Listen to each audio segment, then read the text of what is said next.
최근 미국, 태국, 브라질 등 여러 나라들에서 대마초가 합법화나 비범죄화되고 있다. 하지만 대한민국은 아직 대마초에 대한 인식이 마약에만 너무 집중되어 있어 합법화나 비범죄화가 되기 어렵다.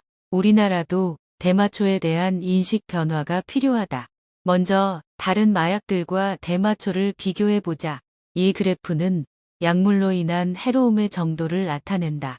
좌측의 남색은 타인에게 해로운 정도를, 우측의 하늘색은 본인에게 해로운 정도를 표시한다. 눈여겨볼 것은 4대 마약인 헤로인, 코카인, 필로폰, 대마초를 넘어서는 것으로 알코올이 있다는 점이다. 또한 알코올은 타인에게 주는 피해의 비율이 다른 마약에 비해 월등히 높다. 반면 캐네비스, 즉 대마초는 마약으로 이름 높음에 비해 해로움의 정도는 담배에 비해 낮다고 볼 수 있다. 이 그래프 역시 약물로 인한 해로움의 정도를 비교하는 그래프이다. 첫 번째 그래프와 비슷하게 헤로인, 크랙 코카인, 필로폰 위에 알코올이 있다. 그리고 그 다음이 담배, 대마초로 대마초는 약간 뒤에 위치해 있는 것을 볼 수 있다. 또한 경제적 비용이 제일 높을 것 역시 알코올임을 알 수 있는데 실제로 많은 자료에서 알코올을 최악의 중독물질 중 하나로 꼽고 있다. 이것은 주요 약물의 의존도에 관한 그래프이다.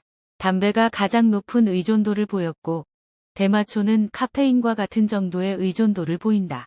즉, 대마초의 의존도가 별로 높지 않다는 말이다. 다음은 타르의 위험성에 대해 알아보자.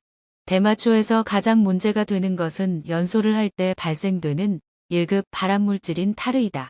하지만 대마초는 반드시 연소해서 흡입해야 할 필요가 없고 기름에 잘 녹는 특성상 식용지방에 녹여내어 식품 형태로 섭취하면 폐에 해를 끼치지도 않는다. 그리고 만약 연소하여 흡입한다고 해도 대부분의 대마초 흡연자들은 담배 흡연자들보다 훨씬 더 적은 양을 사용하기 때문에 더 위험하다고 볼 수 없다. 이처럼 대마초는 다른 약물이나 마약과 비교해 보았을 때 위험성이나 의존도가 낮은 것을 알 수 있다. 다음은 대마가 마약류로 구분되는 이유이다. 현재 국내법상 대마가 마약류로 구분되는 이유는 THC라는 성분 때문이다.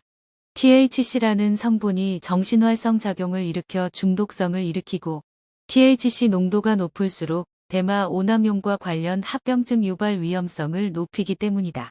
이러한 대마의 배경은 20세기에 들어 의료용보다는 오락용 목적의 대마 활용이 늘어나면서 관리의 필요성이 제기되기 시작한 것이고 이에 따라 각종 규제와 제한이 생겨난 것이다.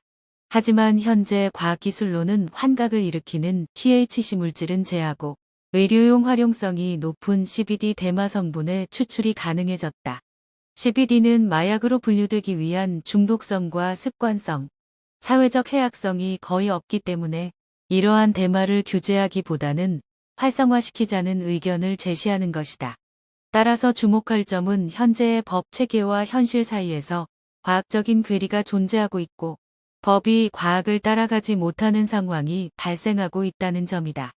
이처럼 우리는 대마초에 대한 인식을 점차 변화해야 할 필요성이 있다.